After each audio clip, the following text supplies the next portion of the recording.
dispersion of white light by a glass prism. It is nothing but the splitting of white light, है ना, through the refraction. ठीक है, इसको समझना है हमें. तो इसमें सबसे पहले देखते हैं कि भाई वाइट लाइट ये क्या है. वाइट लाइट मतलब स्प्लिट होगा, वो डिस्पर्स हो जाएगा. तो वहाँ से समझते हैं. ठीक है, तो सपोज ये इंसिडेंट रे है. ठीक है ना, और ये वाइट लाइट है, आप सनलाइट कह सकते हैं. ठीक है, तो अब ये स्प्लिट क्यों होगा, है ना, ये समझना है हमें. तो यहाँ पे अगर आप देखोगे तो अगर हम लोग देखते हैं तो ये एक नॉर्मल खींच सकते हैं आप, है ना. सपोज़ ये नॉर्मल ले लिया हमने. ठीक है, तो अब इस नॉर्मल से देखोगे तो this is the angle of incidence. अगर हम लोग यहाँ पे देखें तो this angle is angle of incidence, लिख सकते हैं ना. अब यहाँ पे होता क्या है ये देखना है. ये वाइट लाइट था. ठीक है बेसिकली. तो वाइट लाइट क्या होगा यहाँ पे, वाइट लाइट डेविएट होएगा, है ना, किसकी वजह से, रिफ्रैक्शन फ्रॉम दिस सरफेस. ठीक है, तो यहाँ पे मैं एक लाइन दिखा देता हूँ जो इसका एक्चुअल पाथ होना चाहिए था अगर ये रिफ्रैक्शन नहीं होता तो ये कुछ ऐसा होना चाहिए, लिख सकते. अब देखो ये डेविएट होएगा. डेविएट क्यों होगा, ड्यू टू रिफ्रैक्शन. अब आपको हमने पढ़ाया हुआ है कि भाई अगर ये रेयर मीडियम है, ठीक है, और ये क्या है डेंसर मीडियम है, तो रेयर से अगर डेंसर में रे ट्रैवल कर रहा है, ठीक है, ऐसा, तो वो क्या होगा, टुवर्ड्स द नॉर्मल बेंड हो जाएगा. ठीक है, तो अभी तक जो लास्ट लेक्चर में आपने देखा होगा कि भाई हमने सिंपली एक ऐसा दिखा दिया कि ठीक है चलो जी ये ऐसा हो गया. ठीक है, और ये रिफ्रैक्ट हो गया, देन इसको वापस दिखा दिया, है ना. यहाँ पे ऐसा क्यों नहीं है. अब देखो इसमें होता क्या है, आपको क्या याद रखना है इसमें कि जो रिफ्रैक्टिव इंडेक्स लिखते हैं आप, है ना, रिफ्रैक्टिव इंडेक्स जो आपने म्यू लिखा, ठीक है ना. स्नेल्स लॉ भी आपने याद रखा होगा. स्नेल्स लॉ क्या था, sine i upon sine r is equal to mu two upon mu one. That is refractive index of second medium divided by refractive index of first medium. Second medium कहने का मतलब जिसमें refracted रे है, first medium का कहने का मतलब जिसमें इंसिडेंट रे है. ठीक है, तो ये लिखा था हमने. इसमें क्या होता है, वेवलेंथ की कहानी आपने सुनी है ना. वेवलेंथ का हम लोग देखते हैं कि रेड लाइट का जो वेवलेंथ होता है वो हाईएस्ट होता है. ठीक है, अगर रेड लाइट की बात करें तो रेड लाइट का जो वेवलेंथ है वो क्या है, हाईएस्ट है. ठीक है, और वायलेट का अगर देखेंगे तो वो लीस्ट है. नहीं, अगर वायलेट का देखें तो वो क्या है, सबसे कम होगा यहाँ पे, है ना, लिख सकते. ये दो एक्सट्रीम्स हैं. तो जो ऑब्जर्व करते हैं हम म्यू की वैल्यू, ठीक है, जो म्यू मतलब रिफ्रैक्टिव इंडेक्स लिखते हैं, ये डिपेंड करता है किस पे, it depends on the wavelength. आपको ये याद रखना है कि भाई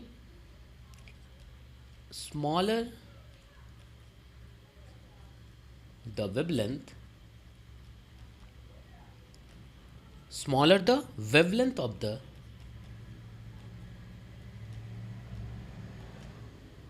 passing light, ठीक है, the greater is the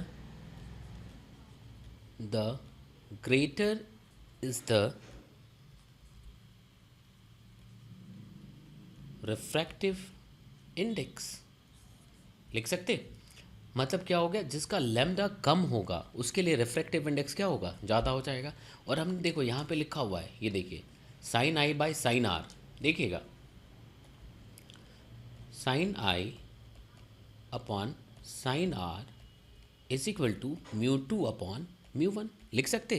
तो अगर मैं यहाँ से लिखूँगा कि भाई अगर हमें आर चाहिए, ठीक है, आई तो सबके लिए इक्वल है, तो देखो अगर हम लोग साइन आर लिखेंगे it would be mu two upon mu one into sine i, लिख सकते. तो देखिए sine r is equal to mu two upon mu one multiplied by sine i, लिख सकते. तो अब अगर यहाँ से देखेंगे तो r is the angle of refraction जो यहाँ से निकलना है हमें, है ना.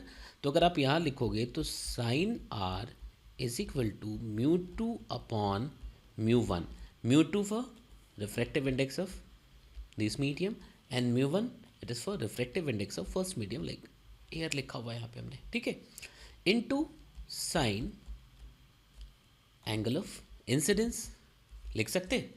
अब देखिए, अगर सबके लिए देखना, सारे लाइट्स के लिए अगर वो 7 कलर अलग अलग जो लिख रहे हैं हम लोग, है ना, अगर ये इक्वल होता μ2 μ1, आई तो देखो, आई तो सबके लिए इक्वल है ही, क्योंकि सबके लिए आई लिखा हुआ, वाइट लाइट के लिए एंगल ऑफ इंसिडेंस आई है। इट मीन्स कि सारे कंपोनेंट जो 7 कंपोनेंट्स लिखते हैं उन सभी के लिए angle of incidence is i. μ1 सभी का इक्वल है, तो अगर μ2 इक्वल होगा तो आई आर के इक्वल होगा।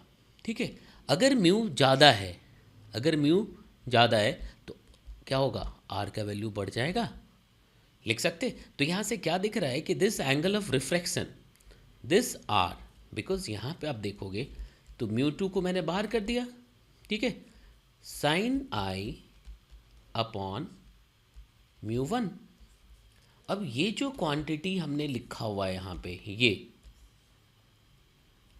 this is a constant for this situation, this is a constant for given situation। ऐसा क्यों लिख रहे हैं, because I is the angle of incidence, ठीक है, I is the angle of incidence and μ1 is the refractive index of first medium। अब वो सबके लिए फर्स्ट मीडियम इस वाइट लाइट के लिए भाई, तो I एज वेल एज μ1 सबके लिए कांस्टेंट है, तो मैंने इस पॉइंट को कांस्टेंट दिखा दिया, लिख सकते। अब आपको पता है साइन का वैल्यू क्या होता है, जैसे जैसे आप बढ़ते हो, अगर एंगल बढ़ाएंगे तो साइन का वैल्यू क्या होगा, इंक्रीज होता जाएगा। ठीक है, तो क्लियरली आप देख सकते हो कि भाई sine r, where r is the angle of refraction, जो यहाँ से आना है, ठीक है, तो sine r is directly proportional to μ2। What is μ2? Refractive index of second medium. In this situation it is the refractive index of this glass prism. कर सकते। तो अब देखो sine r is directly proportional to μ2, और यहाँ हमने क्या बताया, smaller the wavelength of the passing light the greater is the refractive index. तो देखो रेड लाइट के लिए रिफ्रैक्टिव इंडेक्स क्या हो जाएगा, सबसे कम होगा, वही क्यों लिखा, यहाँ तक लिख सकते हैं ना। देखो रेड लाइट के लिए जो रिफ्रैक्टिव इंडेक्स है वो क्या होगा, सबसे कम होगा, बिकॉज ये कॉन्सेप्ट लिखा हुआ हमने कि रिफ्रैक्टिव इंडेक्स क्या होगा, उसके इन्वर्सली प्रोपोर्शनल होता है। ठीक है, मतलब आप यहाँ से अगर देखोगे, देखना अगर यहाँ से देखते हैं तो देखो जिसका म्यू ज़्यादा है उसके लिए आर भी ज़्यादा होगा, लिख सकते। अब देखो म्यू का मतलब क्या हो गया, रिफ्रैक्टिव इंडेक्स, मतलब यहाँ से देखें तो ये इन्वर्सली प्रोपोर्शनल टू लैम्डा आ गया, बिकॉज म्यू जो है it is inversely proportional to lambda, लिख सकते। मतलब जिसका लैम्डा ज़्यादा होगा उसके लिए क्या होगा, आर कम हो जाएगा, लिख सकते ना। देखो यहाँ से मतलब हम लोग लिख सकते कि भाई for red light it would B least, कौन क्या लीस्ट होगा, एंगल ऑफ डेविएशन, मतलब क्या, म्यू, लिख सकते। तो अब अगर यहाँ से देखो तो आप कैसा दिखाओगे, तो जो रेड लाइट है उसमें सबसे कम डेविएशन आएगा, लिख सकते। तो फर्स्ट रिफ्रैक्शन देन फाइनली भी ये रिफ्लेक्ट होना है अवे फ्रॉम द नॉर्मल, ऐसा दिखा सकते, लिख सकते हैं ना। और जो वायलेट है उसके लिए क्या होगा, सबसे ज़्यादा डेविएशन आएगा ये, ठीक है।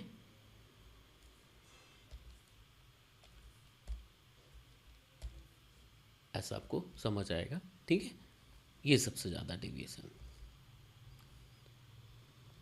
ठीक है। फिर क्या है, येलो ग्रीन जो कुछ दिख सकता है हमें, वैसे 7 कलर्स, ठीक है।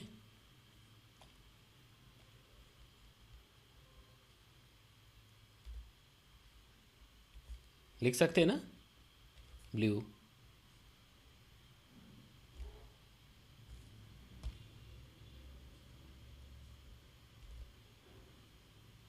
ऐसा दिखा सकते हैं हम लोग, ठीक है। यहाँ तक समझ आ रहा है। तो ये जो डेविएशन आया ये क्यों आया, समझ आया। तो देखो डेविएशन तो पहले समझ चुके हैं, डेविएशन क्यों आता है, रिफ्रैक्शन की वजह से। अब डेविएशन में ये स्प्लिटिंग क्यों हो गया वो देखो समझ आ रहा है, लिख सकते। अगर देखें तो रेड लाइट इसके लिए एंगल ऑफ डेविएशन लीस्ट हुआ, और अगर वायलेट के लिए देखें तो ये क्या हो गया, मैक्सिमम हुआ, लिख सकते। यहाँ तक समझ आ रहा है। तो ये क्यों ऐसा लिख रहे हैं पता लग गया। अब ये जो कलर का जो डिस्पर्सन है इसके लिए आप क्या याद रखते हो, विबग्योर याद रखते हैं।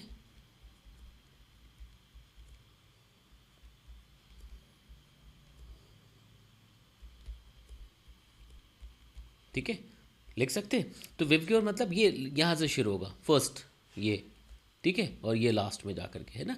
तो देखो violet, indigo, blue, green, yellow, orange and red, लिख सकते हैं। तो देखो यहाँ पे आपने ये समझ लिया कि रेड में मिनिमम डेविएशन, इसके लिए डेल्टा क्या था, ये मिनिमम था, और इसके लिए क्या था, मैक्सिमम था। क्यों था, इसके लिए जो रिफ्रैक्टिव इंडेक्स था रेड के लिए वो लीस्ट आया था। वाई, बिकॉज लैम्डा हाईएस्ट था। क्यों भाई, mu is inversely proportional to lambda, यहाँ हमने पढ़ा हुआ है, ठीक है। तो अब अगर आपको ये कहा जाए कि क्यों डिस्पर्सन होता है वाइट लाइट का, तो ये समझ आ गया, वाइट लाइट है, ये डिस्पर्स हो गया। क्यों हुआ, डेविएट तो होना ही था बिकॉज ऑफ रिफ्रैक्शन, ये हमने पहले लेक्चर में पढ़ा हुआ है।